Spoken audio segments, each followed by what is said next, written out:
Oke, lebih lanjut bisa diuraikan tentang perpajakan. Tadi ada 15 item. Nah, ini 11 Pak. 11 ya? Ya. Oke. Oke, monggo kami persilakan Bapak Ramadan, ternyata pakarnya pajak ini. Jadi pendapatan untuk pembangunan, kalau pajak kita lengah berarti pembangunan kita akan terhambat. Monggo. Jadi saya sampaikan tadi ada 11 sektor 11 pajak. sektor pajak. Yang pertama pajak hotel, pajak restoran, pajak hiburan, pajak reklame, pajak penerangan jalan, pajak mineral bukan logam dan batuan, ini yang galian C itu Pak. Oh, galian C. Ya, pajak parkir. Jadi parkir itu ada retribusi parkir, ada pajak parkir, pajak air bawah tanah, pajak sarang burung walet. Nah, ini yang punya sarang burung walet. Nah, ini pajak kalau masalah walet ini kelihatannya menjamur. Iya. Terus yang saya sampaikan tadi yang season pertama itu pajak bumi dan bangunan, yaitu PBB P2, pedesaan dan perkotaan. Terus yang terakhir adalah BPHTB atau biaya perolehan hak atas tanah dan bangunan. Jadi kalau jual beli ada kewajiban membayar BPHTB-nya. Tuh.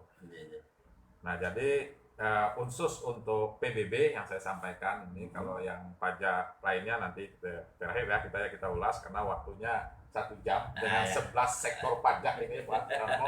Mungkin di lain waktu nanti kita akan uraikan lagi. Monggo. Khusus PBB seperti saya sampaikan tadi, kita ada di pedesaan dan perkotaan. PBB pedesaan ini juga nanti uangnya juga akan kembali ke desa. Nah, jadi pembangunan desa ini kan pemerintah juga, pemerintahan desa, dia dapat namanya bagi hasil dari PBB pedesaan, akan kembali ke desa untuk membangun desa. Nah, jadi bagi masyarakat juga yang di desa juga akan kena kewajiban yaitu PBB-nya pedesaan. Untuk di perkotaan tentunya kena lagi PBB perkotaan. Jadi kalau punya rumah di desa, punya rumah di kota, ya dua-duanya bayar. Dua-duanya bayar. Tapi paling klarifikasi jumlahnya yang berbeda. Iya, jumlahnya. Kalau Pak Darmo banyak punya aset nih. Saya banyak nih asetnya. Asetnya harus dicek ini. Iya. Siap. Jadi dan sekarang, siap membayar. Iya, jadi sekarang ini Pak Darmo kita artinya di peraturan bupati yang saya sampaikan tadi, kita ada punya 3 peraturan bupati untuk masyarakat Kotim. Waktu saat food Kotim kemarin, yang pertama itu terkait peraturan bupati tentang pembebasan PBB 2 bagi masyarakat yang berada di bawah garis kemiskinan atau masyarakat tidak mampu yang terdaftar di basis data terpadu. Nah, yang hidupnya artinya dibantu oleh pemerintah, ada BLT-nya terima dan sebagainya, itu dia tinggal di rumahnya bersama keluarga. Nah, masa saya tagih PBB-nya. Nah, ini Pak Bupati sudah menyampaikan ada peraturan bupatinya. Nanti kita agak toleran. Ya. Terus yang kedua, bagi masyarakat, nah ini terkait dengan restoran dan usaha baru nih Pak. Jadi bagi masyarakat yang membuka usaha baru, sejak dia buka pintunya, nanti lapor ke kami, 6 bulan tidak dikenakan pajak nih. Masih ada toleran. Iya, usaha dulu. Nanti setelah ada hasil, baru kewajiban ditetapkan sebagai wajib pajak daerah. Nah, ini salah satu kebijakan Bapak Bupati dalam upaya pemulihan ekonomi pasca COVID. Iya, betul. Ini artinya silahkan masyarakat berusaha dulu. Iya. Usaha dulu 6 bulan, begitu perkembangan usahanya bagus, maju, baru kita membayar sebagai wajib pajak. Luar biasa itu, betul. Terus yang ketiga ada lagi nih Pak Darmo. Kita kan ada program dari pemerintah pusat melalui Badan Pertanahan terkait dengan PTSL. Oh, PTSL. Kalau dulu Prona. Ya. Ini juga kaitan dengan ada pajaknya tadi, BPHTB-nya. Nah, jadi kita berpikir artinya kalau BPHTB itu tidak dibayar, di sertifikatnya tertulis piutang kan? Iya. Pajak terhutang. Kalau orang sampai meninggal itu apa yang menjadi kewajibannya Pak Darmo? Ya, utang harus dibayar. Ketika kita selesai pemakaman pasti ada ngomong tuh. Iya, utang harus diselesaikan dengan keluarga. Nah, inilah yang menjadi pemikiran Pak Bupati. Artinya jangan sampai mereka saudara-saudara kita yang tidak mampu dan dapat sertifikat gratis meninggal tapi punya hutang. Nah, kasihan ya. Iya. Sampai dibawa mati nggak selesai. Nah, ini jadi pemikiran Pak Bupati, beliau mengeluarkan peraturan bupati juga. Iya. Bagi masyarakat yang berada di bawah garis kemiskinan atau yang tidak mampu dan masuk program PTSL, itu dibebaskan Dibebaskan. 3 TB-nya. Oh, Langsung begitu. lunas. Lunas langsung. Lunas Tunai. Pak Bupati tunai supaya dari Bupati ini hutangnya Aduh, benar. luar biasa ya kebijakan Bapak Bupati ini kita. Pak Bupati Pak Alikin Pak. sangat perhatian sekali kepada masyarakat Kotim. Artinya jangan sampai hutang di Bupati. Iya, iya. Beliau memang luar biasa juga, kita saksikan sendiri. Kita ya kan habis kena Covid dan lain sebagainya, masyarakat kita giatkan terus Iya. perekonomian di Kabupaten Kota Waringin, UMKM dan Ya. lain sebagainya, kegiatan ekonomi kita pulihkan. Oh, iya. Nah, termasuk kita masyarakat, monggo kita dukung sepenuhnya. Jadi artinya ketika pemerintah pun menagih nih kepada masyarakat tentang kewajiban-kewajiban, ada juga akselerasi keringanan yang diberikan pemerintah. Iya, Artinya kita tidak juga semuanya hantam promot Hantam, dah. nggak Jadi kan mungkin. tadi karena kemampuan masyarakat kita. Bahkan ini Pak Darmo, tadi kan kalau PBB karena lewat batasnya 31 September kan kena denda tuh. Iya, kena Nah, denda. sejak 2021 kemarin ada lagi beliau mengeluarkan peraturan bupati. Nah, kalian kita melihat nih, bayar pajaknya Belum. kewajibannya 500.000.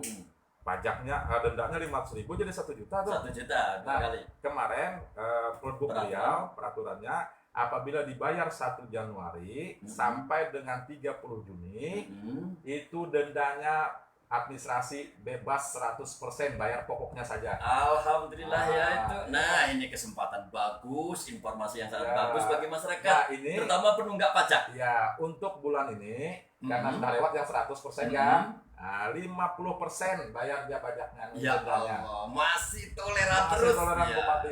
biasa Pak Bupati. Bapak Artinya kita bagaimana ya. ini memberikan kesadaran masyarakat. Mereka punya kewajiban tapi denda. Wah, ini kebesaran denda akhirnya malas bayar kan. Nah, artinya daripada ini nanti ada masalah terkait dengan pajak, udah bayar aja, tapi karena bulannya yang 100% lewat, sekarang bisa dibayar dendanya administrasinya 50% 50%. saja, luar biasa. Berarti ada beberapa Toleran. kebijakan Pak Bupati terkait dengan pajak daerah. Artinya keringanan Keringanan luar biasa banyak sekali ya. Pasca Covid ini Iya, tidak pasca semuanya. Covid. Artinya usaha di Covid kan macam-macam nih. Masyarakat sudah memulai berusaha, tapi kewajiban-kewajibannya belum. Oh, saya belum punya, ya udah diberikan Itu keringanan toleran. 50%. Luar biasa Bapak Bupati kita ya. Nah, artinya supaya jangan denda, bayarlah tepat pada waktunya Nah. kan begitu. Nah, dengan adanya sosialisasi lewat corong radio, Ya. tentunya masyarakat akan lebih tahu. Nah, ternyata saya kemarin yang punya utang sekian masih belum terbayar, ternyata hanya sampai sekarang 50% aja kita bayar. 50% Nah, aja sekarang. kalau tadi sudah diuraikan luar biasa, jadi untuk diketahui masyarakat banyak, Iya. selama ini takut kalau banyak bertumbuk, ternyata masih ada toleran Iya. pemerintah daerah kita. Luar biasa.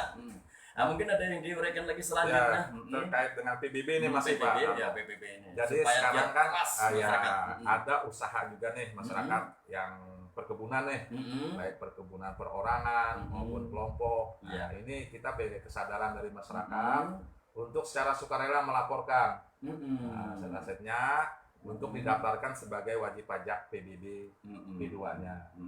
Kadang ada kebun nih, ada kebun sawit udah menghasilkan nih. Wah, nggak bayar pajak. Kabar pajak. Nah, sementara jalan kita nih banyak yang hancur. Iya, benar-benar jalan kita banyak yang benar-benar Ya. berlubang.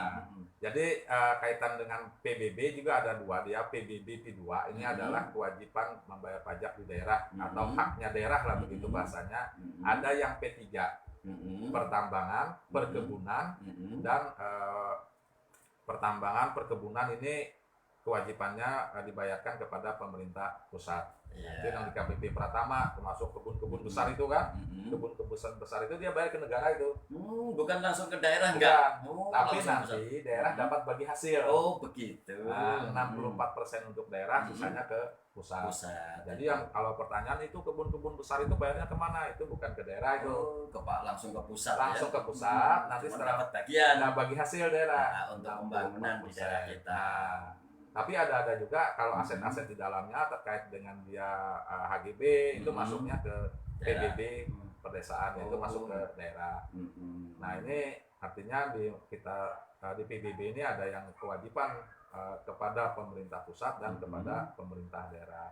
Kalau PBB P2 pedesaan dan perkotaannya itu melakukan kebijakan dari pemerintah daerah sebagai aturannya. Nah, di atasnya adalah Undang-Undang 28 tahun 2009 sebagai dasar kita untuk memungut. Nah, jadi ini kalau PBB P2 ini target kita di 2022 ini 8,5 miliar. Nah, alhamdulillah nih Pak Darmo atas kesadaran masyarakat per kemarin tanggal 10 ya, itu sudah PBB dari 8,5 sudah 7,9 M.